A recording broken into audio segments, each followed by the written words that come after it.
Operation सिंदूर success पर मध्य भारत रे अनेक लोक ए सक्सेस रे खुशी नथिले कारण सेमानक मन रे दुख थिला कि जो माने भारतर लोक मानकु निजर धर्म पचारिकी मारिचंती जदि सेमाने बंचिचंती देन ऑपरेशन सिंदूर सक्सेस केमिति हैला एंड फाइनली हमर इंडियन आर्मी ए दुख को मध्य सेमानकर दूर करि देछि कारण इंडियन आर्मी से 3 जन हत्यारंकु बा से 3 जन आतंकवादी को मारिबारे सक्षम हेछि जा द्वारा संपूर्ण देशवासींकर बदला पूरण हेछि एंड प्रत्येक देशवासी वर्तमान शांति रे निश्वास नहीं पारिबे जदि से 3 जन को भारतीय सेना न मारी पारि थांता देन कोठी ना कोठी भारतीय मानकर मन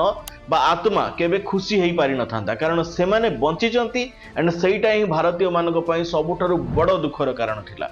जो माने भारतर लोक मानकु धर्म पचारिकी मारिथिले सेमानंको बंचिबार मध्य कोनोसी अधिकार नथिला एंड भारतीय सेना को धन्यवाद कि भारतीय सेना ए दिन को हमकु देखिबार सुजोग देइछि एवं आम मानक बदला पूर्ण करिछि।